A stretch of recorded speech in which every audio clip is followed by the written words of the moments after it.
Awesome. Thank you so much for, there's a little feedback, but it's okay. But thank you so much for joining our session. Welcome to our panel, Face the Camera, Video Activism at the Margins. I am Tia Shashai, the producer and host of Millennial High. And I'm Lorne, content generator over at Mags FM Radio. And over the next 60 minutes, Lorne and I will be moderating a really great panel discussion with our distinguished panel, and they'll introduce themselves in a minute. And what we'll focus on will be the impact of film and video on social activism. Feel free to join the discussion by the chat box on the right-hand side of your screen, and then we'll check it frequently to see if anyone has something to add to our discussion. Any thoughts? If you have any questions, what should they do? Yes, if you have any questions, there will be a time reserved at the end of the panel, the last 20 minutes, and ask your questions in the chat box. So there's a question mark, so you would just click on that and put your questions in there, and then we'll go through them when it's time for Q&A. Awesome. All right, so let's get into it. At this time, if the panel can introduce themselves and give a brief overview of their involvement in film and video. Yeah, let's go clockwise. So, starting with Yvette. Oh, sorry, me. Hi, my name is Yvette Walters Caramel Jones. I am a filmmaker, an author, and a screenwriter. Hello. I am Shameka Sawyer. I am the founder and creative director of the Five Shorts Project, where I teach individuals how to make short films. Yeah, that's basically what I do. Cool. Chris? Oh, I think Chris Rivers are speaking, but Chris, we can't hear you. So can the Chris McClean?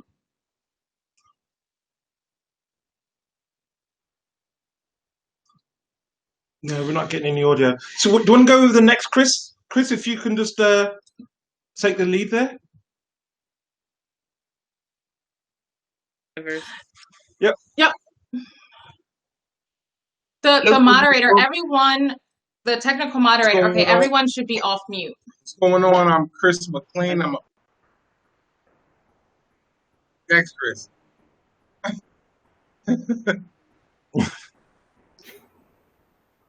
All right, so let's start with Chris McClean. Can you tell us a bit about your involvement in film and video, quickly? All right, we can come back to him. Is that okay? Chris Rivers. Yeah. Chris. Yeah. My name is Christopher Rivers. I'm a sound designer / sound editor. Also, I am a TV content producer for Fox 29. Cool. All right. Let's try Chris again. Let's see if we can hear you now.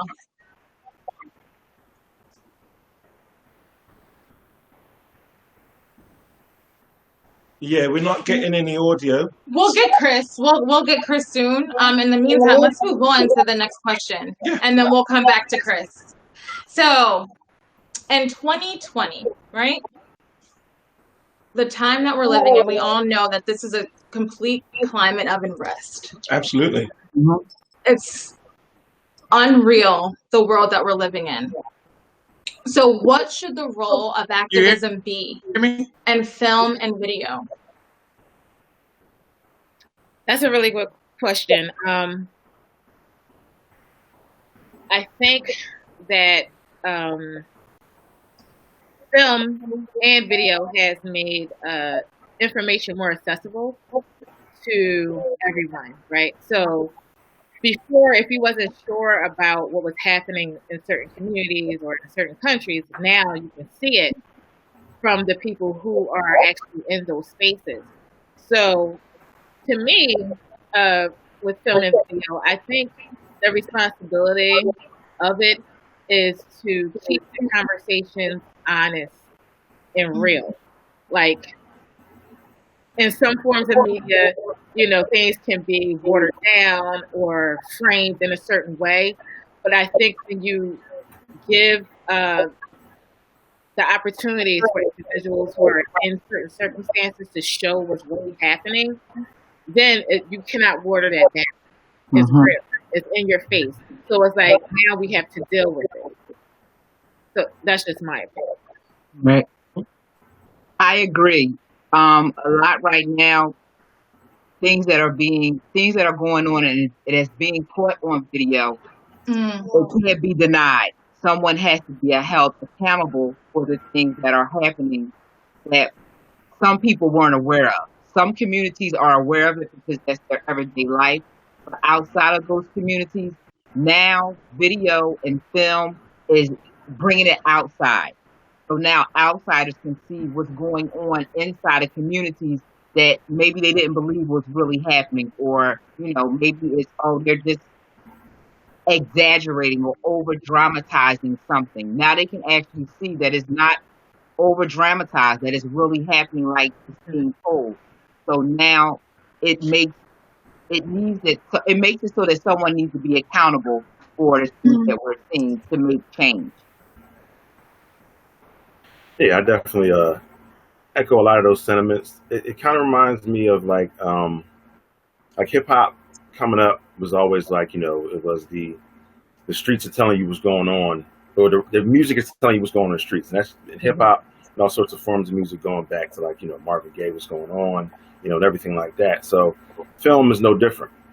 It's basically, it's art imitating life. And its role is to kind of like really show what is going on. And, sometimes it can be heavy-handed. Other times, the more creative it is that can make that message sink in organically, the better. But I definitely feel like the role of film and activism is to kind of be that voice for the voiceless. And actually, that's a good segue to the next question. Yeah, we got you. Yeah, we can hear you, Chris. Welcome. Welcome back. Oh, sorry about that. All right, I'll piggyback to answer the first question. I'll piggyback what Chris said. I think it's very important, especially us as filmmakers. We do have the opportunity to put out films and to tell stories that wouldn't necessarily be told. You know what I mean? And when activism is so crazy because we'll have so many people there encountering the same event, the same incident, but everybody's perspective differently. Everybody process what happened differently. So each story is still unique, even though it's from the same event or from the same time frame. So each story, we have the ability to put that on film and to put those. Right. So that leads into the next question. Now, we can't talk about activism and film without discussing Ava DuVernay's The 13th. Right? So in it, she chronicles race, criminalization, and imprisonment in America. And although it was released 4 years ago, it's still making headlines today because these are still problems. So the question is to the panel. As you said, activism in film is meant to point a light to the problem. It's to shine the light on the problem. But is it only meant to cause awareness? Or should it attempt to also provide solutions? I feel like it should be an attempt to provide solutions. So you become aware to what's going on. Now the next step is, what is the solution to resolve these problems? Exactly. So, and how can you do that in film? I think it really depends on, I guess, what if the point of your film is to do that, is to like address what the problem is and then to offer a said solution, definitely do that. But I don't know if it's, I wouldn't say it's the responsibility or that should be the next step, because I think it's more so maybe a call to action, and then those that are in that space to be activists, that can then be their springboard to say, this is what I've been talking about. This film is showing that now I have some solutions to how we can move forward. But I mean, it's possible to do both, but I don't really know if I would put that much on the filmmakers to say, here's a problem, here's a solution. Right. Yeah, real quick, in my opinion, I think that film is there definitely to bring awareness. But I think when it comes to action and trying to bring down these social constructs that were put in place to marginalize groups of people, I don't think that a film itself could do it, but it can spark a mind to start thinking in the terms of how, now that we have this information, how now do we come together and figure out ways to deconstruct these systems that were put in place. But when you really think about it, it's all about power, right? Mm-hmm. And what causes people to be stagnant is not knowing how to deconstruct these systems, because they were put in place to marginalize people, and the people that are marginalized don't have necessarily the power to deconstruct those systems. So it's like, all right, Ava DuVernay's The 13th, excellent film, brought to light a lot of different issues, especially the fact that many people did not know that slavery is still legal if you're in prison. Yep. Many people didn't know that. And that a lot of the bills that were constructed that put a lot of Black and brown people in prison were constructed by a corporate lobbyist group called ALEC. So if you're trying to deconstruct that system, it's like, what do you do with film? You know, how do you do it? And truthfully, we do what we know to do. So we march, right? And we protest. But I don't think anyone has come up with a solution of, now, how do we actually actively dismantle what has been put in place? And then to do that is like fear, right? Because our people, our activists before us who have done this, who have fought the system, are dead. So it's like, you know, do we deconstruct this system, or do I become the starter of this and risk my life for this? Or, you know, what do I do? So I think it's a thing of film as awareness, but then it's going to take a lot more of figuring out and overcoming the fear of deconstructing these systems that were put in place. So I like what you said about sparking the film. The film itself will show awareness to an issue, but then it might spark a thought in someone's mind, right? Where they can possibly, you know, propose a solution or maybe do something in their corner of the world that can affect change. So what about pointing the camera at them too? You know what I mean? I think there have been several documentaries that do that. I just really think the issue is not being in the position of power to really deconstruct these systems. Like, there's people out there working hard and working for change, and it's great.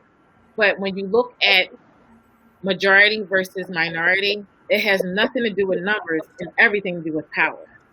When you look at the people in powerful positions, they don't look like us. And those are the people who are making these laws and making these rules. So it's like, and that's why I say we have to deconstruct these systems, because these systems were put into place for a reason, as we all know, and they were not put into place by us. Right. So, with that being said, it's like, if you want to travel down that road, then you start to look at what has happened historically. All those who try to deconstruct these systems are no longer here. So it's like, you know, you can point the camera at them and you can showcase what they're doing, but I think it's just going to take a whole lot more to make these changes happen. Yeah. It looks like everyone's shaking their head too.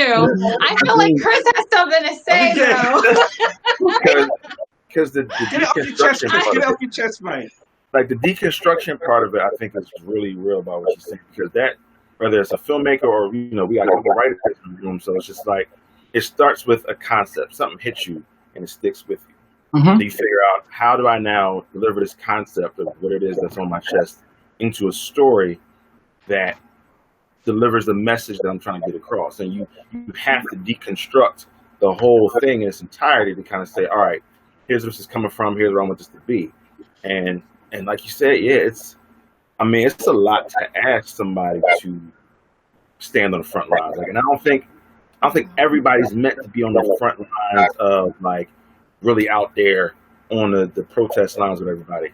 Some people's voices are more powerful making a film, writing a book, doing a podcast. It's like, you got to find what is the lane that works for you, that's the most powerful for you to get your voice out there. And you could be the catalyst to bring about somebody's thought process of, I know how we can change this. Or maybe they didn't even know, like what Shameka just said about like where some of these laws, the roots of some of these laws came from. They didn't even know that. But in your film, you can be educating them about, oh, I didn't even know that's where the roots of this came from. Now that I know, I can look at how it's stacked up over the years, and now you start deconstructing and figuring out how to try to fix it. Did Chris want to comment? No? All right.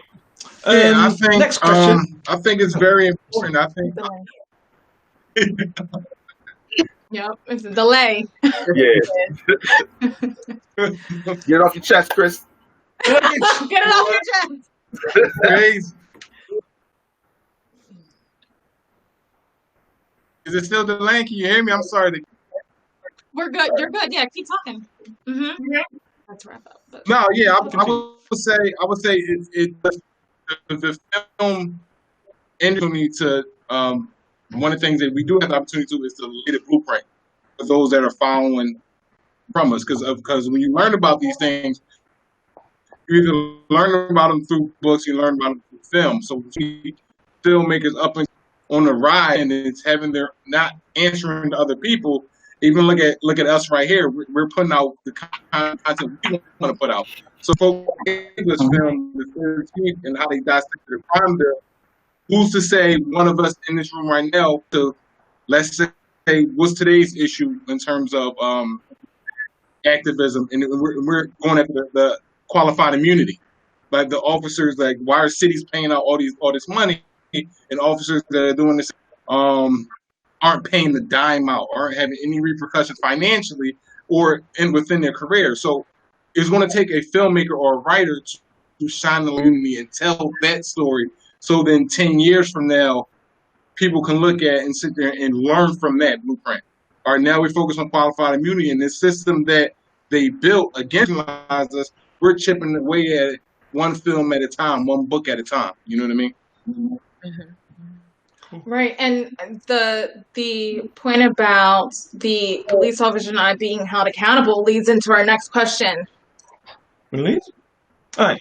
After the George Floyd, there are some there's a feeling that we've reached a point of saturation, and we've become desensitized by the repeated exposure of violent crimes committed against our communities, to the point that seeing videos of protests and police brutality has numbed and desensitized and diminished the viewer's feelings for empathy, sympathy, and essential concern.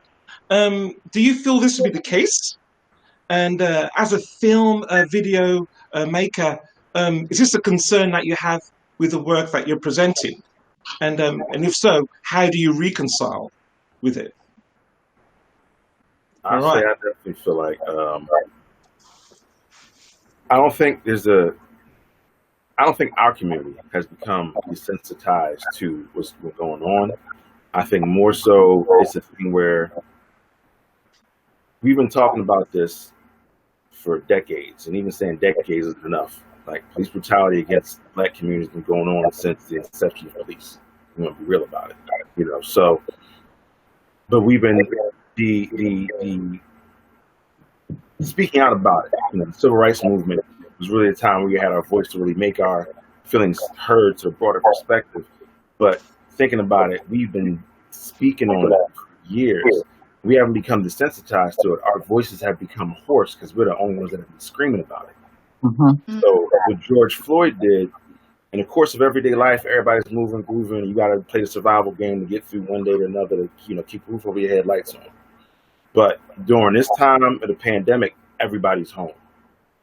What happened with George Floyd was something everybody saw because everybody was there. So then that's just like, it hit different because you ain't have nothing to do because you want to go to work, you want going outside, using the house quarantine with everybody else. And it's like similar to say Rodney King back in the day. We would have thought the same thing would have happened then. It was on tape. There's no way these dudes gonna get off. They get off.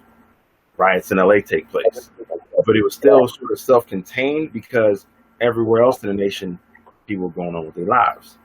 George Floyd, everybody's home, everybody saw it, so it impacted you differently. I think that's why we saw so many protests at one time. So I think we never got desensitized to it. It's just everybody else now speaking with us. Does somebody else want to chime in? Well, I'll say that, there comes a point where you see it over and over and over again. And it's not new. It's more like, okay, here's another one. Okay, here's another one. And I think it's a thing of not being desensitized, like Chris said, but more of a thing of really not knowing exactly what to do in order to make this stop. Because we've been protesting, we've been doing everything that we could possibly do, that we know how to do collectively. But it's this thing of, okay, so George Floyd happened, we're doing all the protesting, and now here's another one. Oh, next week here's another one. So it feels like that what we're doing is not being heard loud enough. So, and that causes us to feel like what we're doing is not pushing through the change that we need fast enough because we're still losing lives in this manner. And it feels like a slap in the face. And I'm just going to be honest with you. It feels like a slap in the face when we're out there saying, like, we matter. That's what we're trying to say. We're not trying to say nobody else matters less. What we're trying to say is that we matter. So treat us as if we matter. But the answer is, here's another one. Shot in the back 4 times. Or here's another one that was choked out.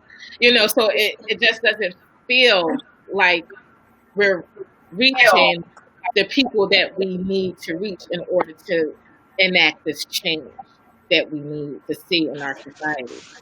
Is it that we don't know who to reach? Like, do we know who to reach? I think we know who to reach. The problem is we don't have that power that I was talking about. Right. Remember, there's a majority and minority for a reason. We know who to get to, but do we have the power to make that person listen and enact change? Well, I think so. Then maybe the sensitization, like Chris was saying, isn't within our community, but what if it's within the people that hold the power? They're saying, okay, well, here they are complaining again. Here they are with another protest. Right. Yeah. Here they are, right? Until it dies down a bit. And I mean, if you're looking at what has happened just within this year alone, it's like how many young African American men and women we lost in this manner, and so it's like, but this has been going on for a long time. Like Chris mentioned, back to LA, what was that? The LA riots when Rodney King. So that was happening then, and actually cell phone video wasn't around, right? So we were in the news and we saw this take place, and we saw this man get brutally beaten, and nothing happened from it but a large riot that destroyed communities. Right. But after that, what changed? And plus, if you're a person that profits or gains something off of the system being the way it is, how excited are you really going to be to get in there and break it down to spread the wealth across, the Right. masses. Like, you're gonna be like, well, I'm profiting off of this, so bootstraps, pull yourself up. Like, that's the story we get all the time, but it's just like, Right. every time. It's like we go back to look at things like Black Wall Street. That was the time Black America pulled themselves up by the bootstraps and they cut the laces. They cut the straps. So it's just like, even when we make come ups, we get torn down. So it's just like, to try to get somebody to get an ear to even care. And let's say things do change as far as opportunities. How long are those opportunities going to last? Because historically, when we come up, we get torn down. Power. So, it's the fear of marginalized communities getting that power. Here's my thing, though. I don't know if you're gonna agree with me on this. All right, we'll hope. Okay. Fingers crossed. Right. I don't know if Lauren's gonna agree with me on this, but it all sounds hopeless, right? It kind of all sounds hopeless. Like, I feel like are we giving our power away and saying, you know what, it's power. They have the power, we don't. There's really nothing that we can do. We can highlight the problem, but don't expect for it to get solved. But we can highlight it. But is that true, though? Do you really believe that, as someone who's a content creator, as someone who has the power to create, like, we've all created films, what can you do? How can you take what you have been given and point it at, like, and point it away from the problem and maybe more toward, like, how can this be different? Okay. What if it changed and it stayed that way and it got better? What does that look like? Like, is it the filmmaker's part of one of the responsibilities of a filmmaker to be able to do that with their creative mind, to be able to create a world in their film that actually is equal for all, Well, I feel like Shameka knows how, you know what I'm thinking. Shameka already knows me. And she's like, here Tia goes. in my opinion, in order for it to get there, the change with us as a community needs to be different. So what I've seen and what I've learned, that over the years, when things happen to us as a race, we always respond the exact same way, where there's the looting, the violence, the fires, and things of that nature. And that's what's expected of us, for us to react. They expect us to react that way. So moving forward, in order for this change to happen and possibly for it to stick, we need to respond differently. We need to respond in a way that they don't expect us to respond back, or act in a way where they don't expect us to act this way. But it needs to be unified. It needs to be us across the board responding to them in a different way on how they're treating us. And for them to recognize and understand that we are tired, that we are no longer going to stand for it, and this is how it's going to be moving forward. If we can do that as a unit, then I think at that point there could be a shift in the power. But it has to be unified. If you continue to do the same thing, you're going to get the same results. If you try something different or a different approach, the results may be different. That's just my opinion. Yeah. I think Chris. Oh, go ahead, Chris. I was going to say, I say hit the money. That's, like, protesting and calling to action is making people aware. Like you said, what's the solution? That's the solution. This whole thing was built off of capitalism. So capitalism is the currency, right? Money, they pay attention.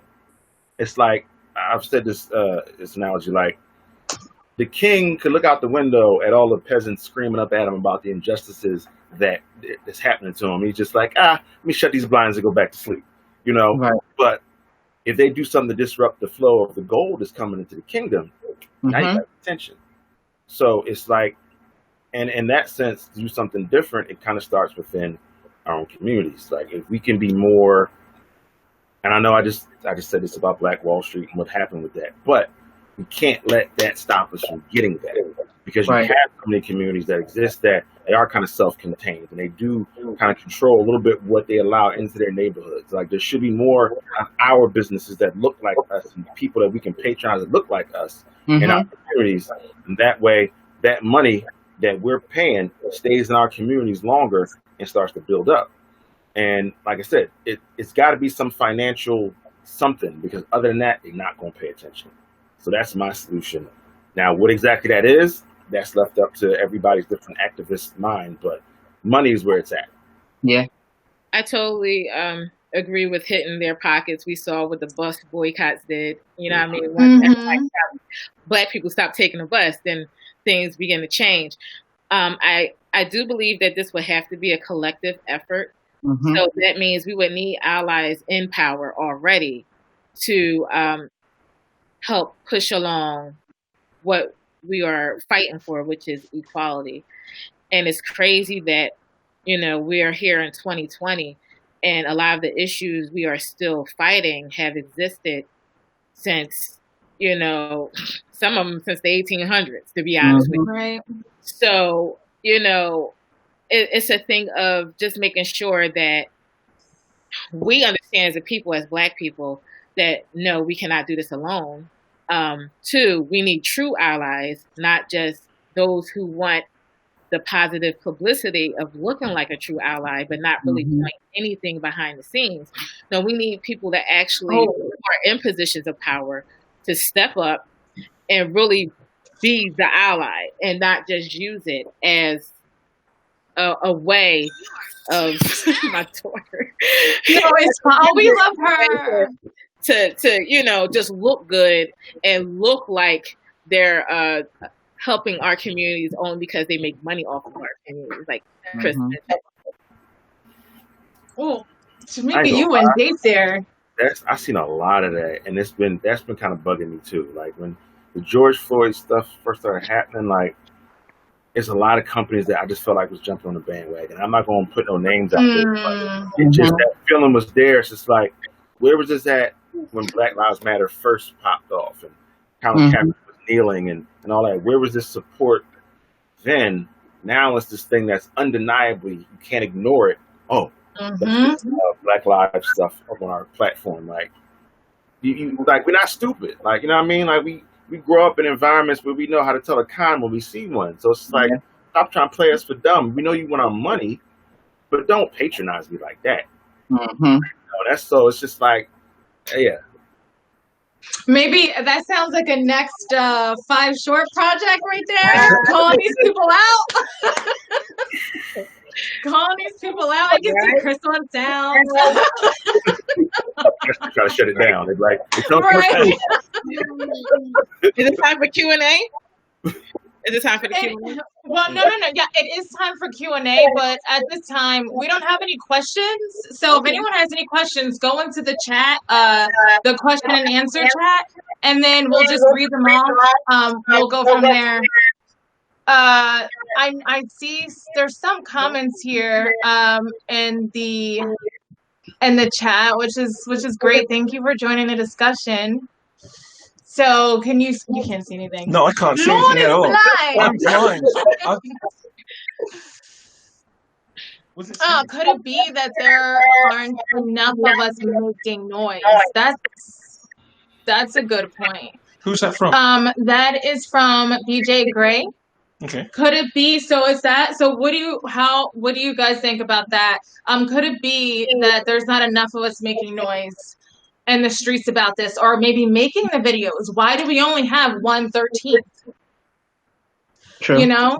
So I mean, so what can? I think that's actually good segue to our next question. So I know we were kind of high level, right? In our discussion with activism, but let's just bring it back to the city we live in, you know?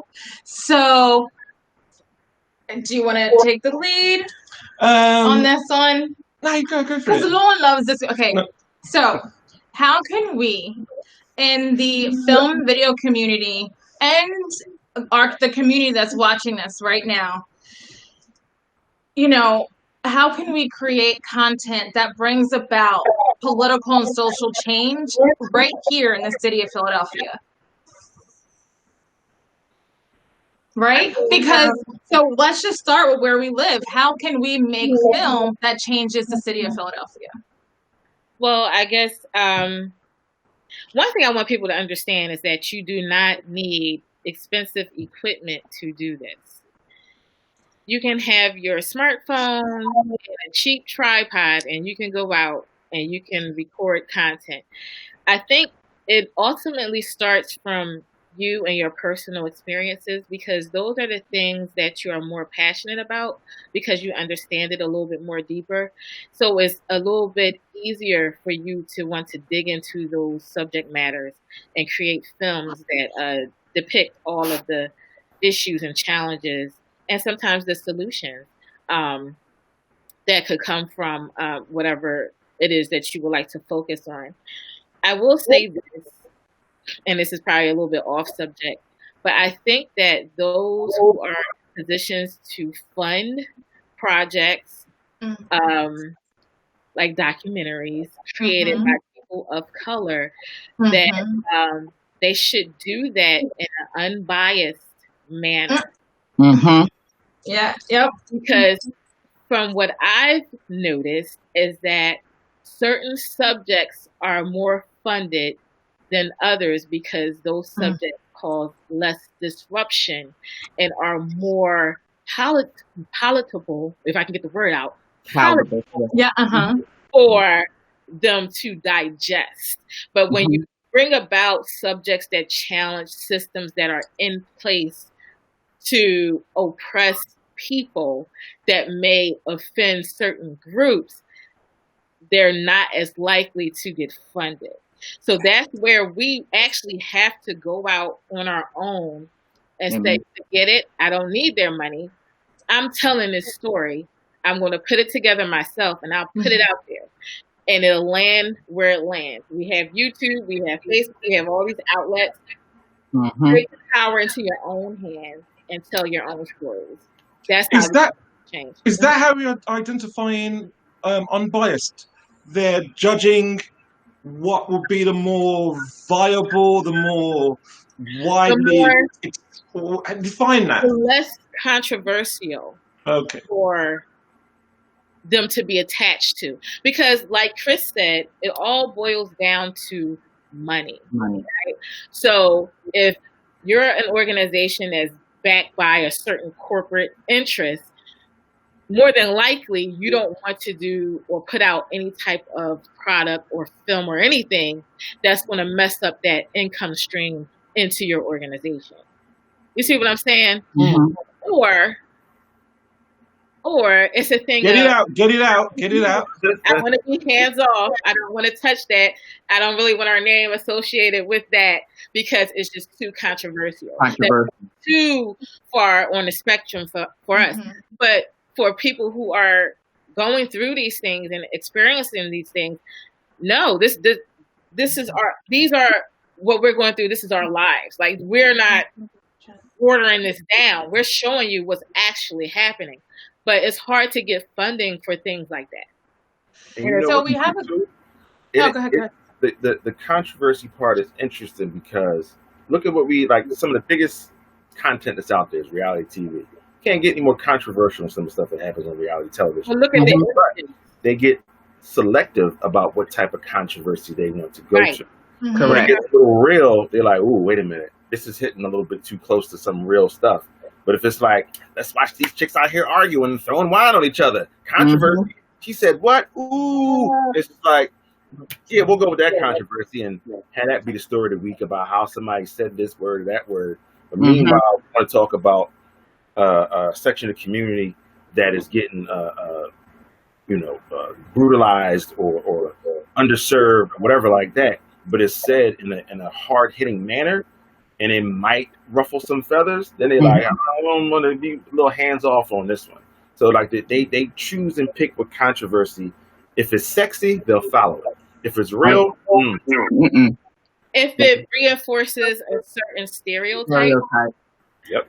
Oh, that one. You know how I feel on that one, Shameka. Yeah, I feel like anything that portrays us in that type of light where how we're perceived, they're for that. But when it portrays us differently, nobody wants any parts of that. They don't want the realness. They want what they think we are. Right. Totally. Yep. Yep. Go ahead. Is it at the end of the day? Is it all about ownership of the creativity and the means of distribution, production? That's what someone. Yep. Mm-hmm. Is that what it's? Is that the overarching concern that we should be as creatives? Yes, because if I create a film that shows my view on how something is being handled in my community, then I have ownership of how that's distributed, who gets it, whose hands it is, and who sees it. I don't have to rely on nobody else to tell me, well, we're only going to play this here, or we're only going to distribute this here. I have ownership of it. I'm the one that has to say as to who sees it, and I want everybody to see it. Right. I just want to go into the chat because there's a lot of really great dialogue in here. So I know Tamara says, we have not become desensitized. On the contrary, it has become trauma culture. And as a community, we are becoming traumatized over and over again. Wow. Yeah, that's so true. And Lori also said not desensitized, but more so frustrated because even when we have proof of the crime, we're still getting looked over. Absolutely.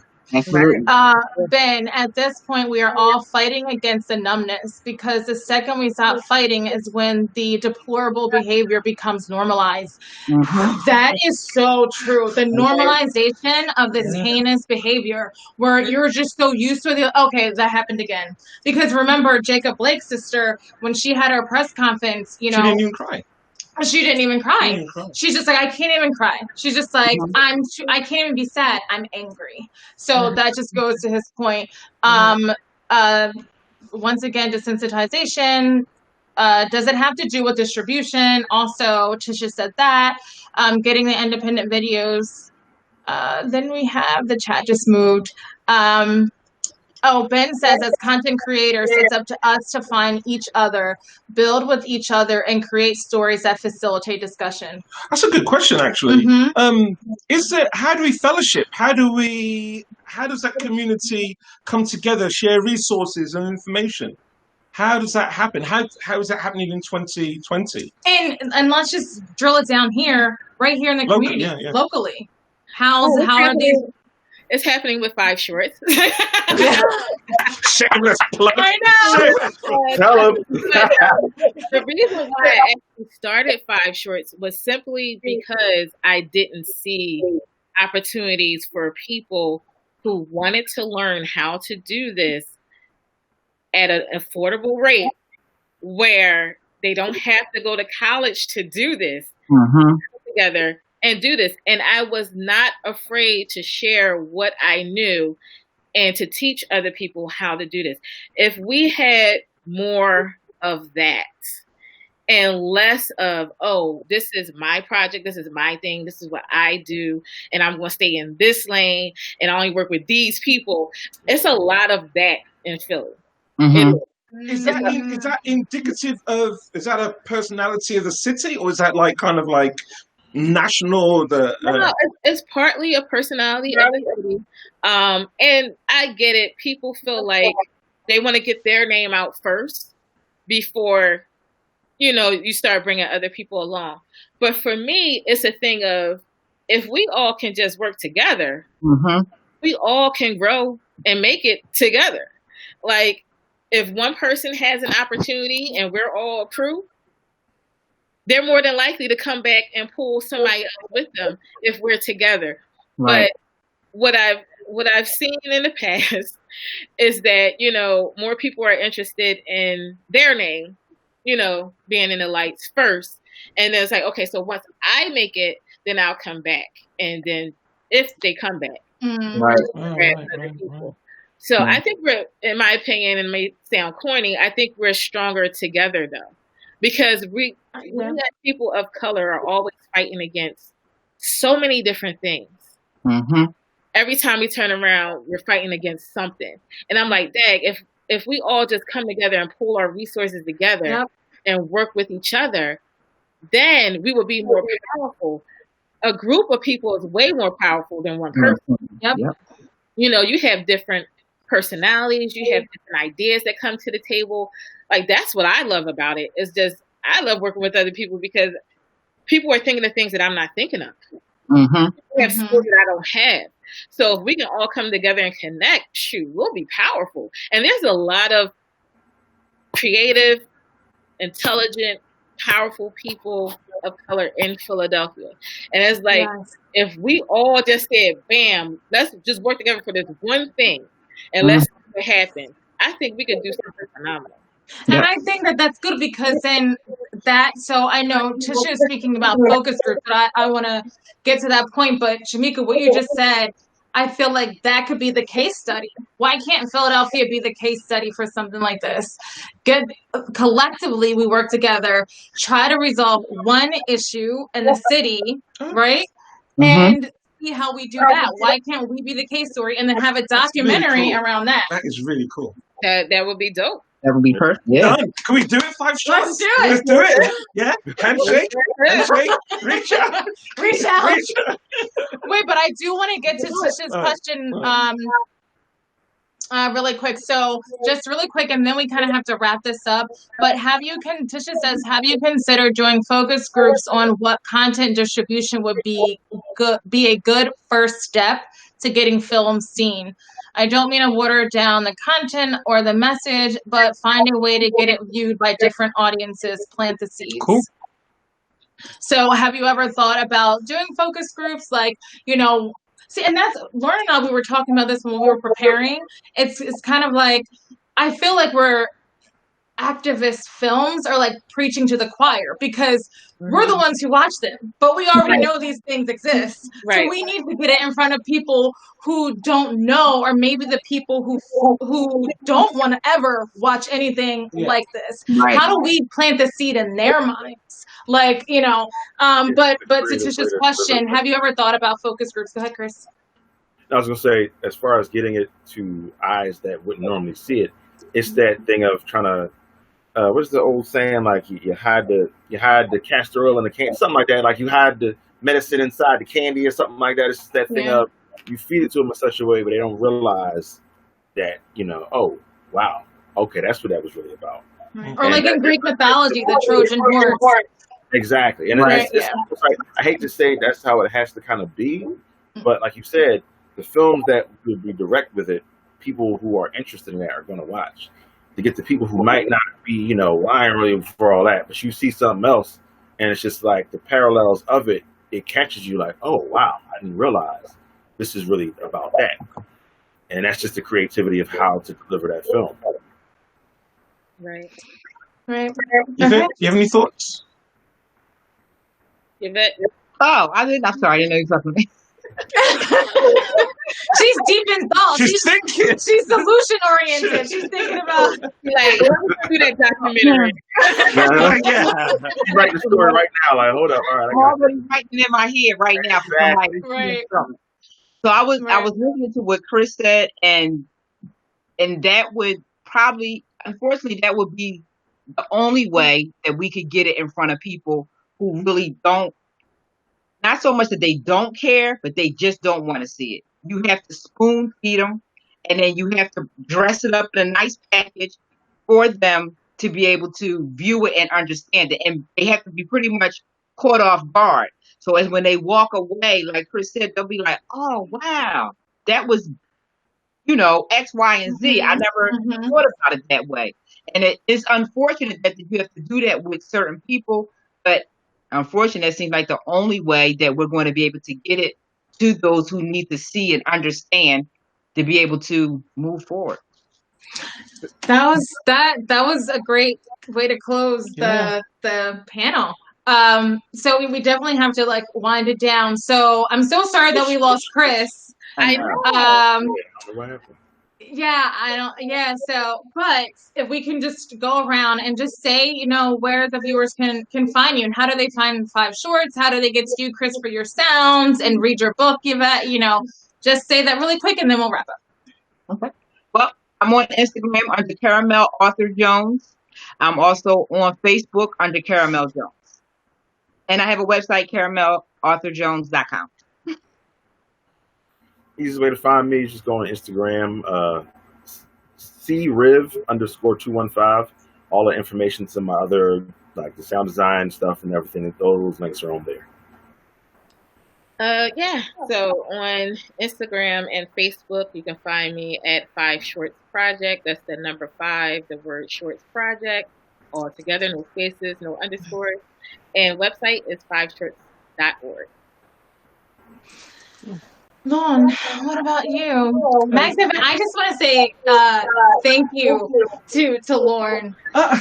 Because I'm like, Lauren, this would be so great if you join me in this. And Mags FM, he never shows his face.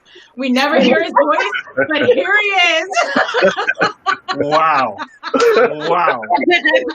This is all CGI right here. We're working on a new project. This is fantastic, Shameka. This is a wonderful panel, and I hope people got some value from this. And we're optimistic about where film and video is going to be going 2020 on. Yeah. And social activism and emerging of all those elements. Yeah. Absolutely. So what's a new project that you're working on? 5 Shorts, Chris, you're working on, or Yvette? Anything new that we can expect from you in 2021? I'm part of 5 Shorts Project for season 7, so I'm currently working on a new short film. And the 3rd book to my series is hopefully will be out in December for Twisted Dreams, the 3rd and final book. Cool.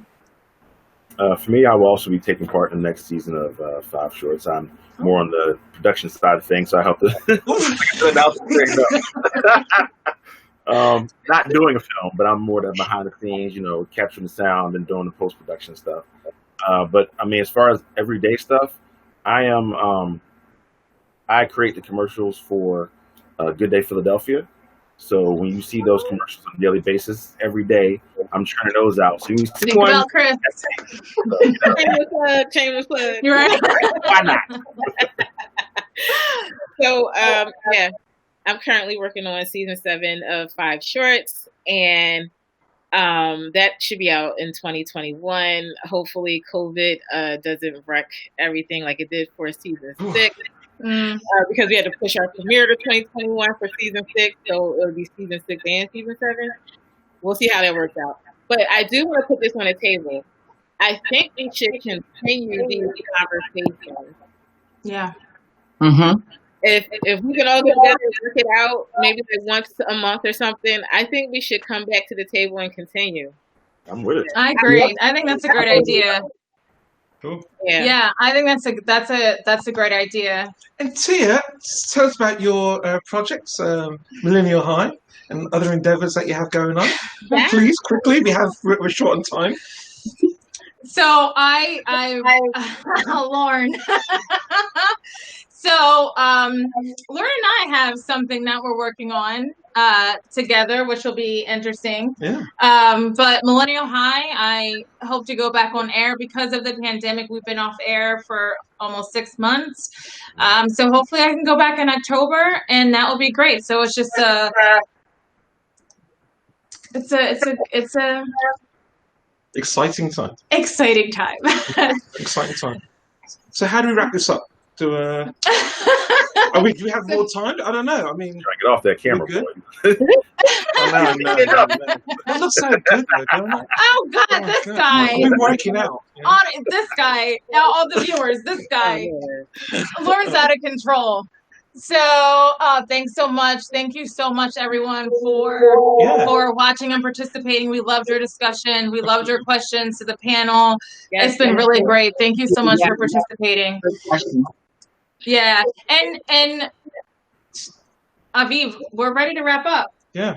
So we have, I think we're winding down now. I think that was his message. I have more questions. We have more questions. I can ask him so many questions. We can do this.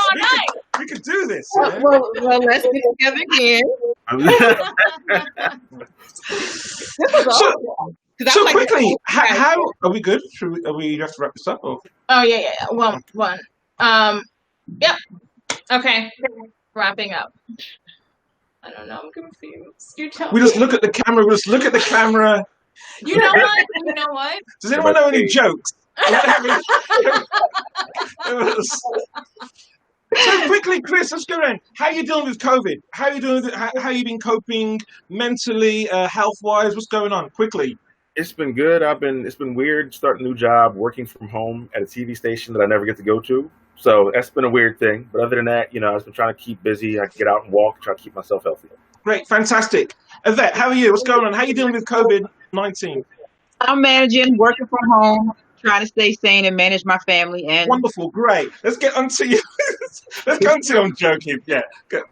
No, he's so serious. I know he's serious. I'm joking. How are you dealing with COVID-19 and all this time and craziness? Yeah. It's been interesting for me during COVID. I'm just trying to stay busy with film stuff and just trying to stay positive. Biggest thing. Yeah. Mm-hmm. Like I don't want to end on a sad note, so I'm just no. Like I'm just really trying to stay positive in all of this. It's been tough. Yeah. Mm-hmm. Well, I wish you all a productive 2020 and 2021, and let's try to get together again in the future and do this again. This is fantastic. Thank you so much. Oh, Chris McClean, he's back, but where are you? Where are you at, Chris? What did you say? Oh, Allison, the group dynamic here has been really amazing. Definitely do this again. Thank you so much. And Chris, next time we'll have Chris and we'll have everything right with his mic and audio, right? Because he would have definitely added like a fresh perspective. Right. Yeah. Okay. Y'all can see his film coming up. I think 6:30. Yeah, his film is coming up at 6:30. So, yep. Hear his voice, real time. You can hear his artistic voice in his film. Yeah, definitely check it out. Did you guys check out Ether? Ether came on at 4:30. Oh, Ether came on at 4:30. Who's behind that? What is that about? I did, and guess what? Produced it. 5 shorts. But I have to say this before I know we're shutting down now. We're wrapping up now.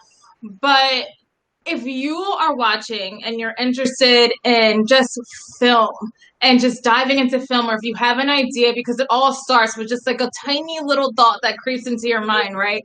Mm-hmm. And if you want to magnify that and create a story from it and then see that story brought to life, 5 shorts, because I went through 5 shorts and I had this thought of Ether, and it was, and just to see, everyone acting it out and like believing in the film, it was really great. So, but thank you so much. Thank you so much for everyone watching. Thank you to Lauren. Thank you to the panel. Thank you to Innovation Thank Fest. you to Tia. Thank you for the opportunity. Yes. Shout out to our great hosts. Yes, our hosts were awesome. The bomb. Lauren and Tia. Yeah. Thank you. I'm gonna sign us out. I think it's my job. I'm sorry. Yeah. This whole time I had the power. This whole time I had the power. You see. Okay. Well, thank you so much for watching. Bye. Bye.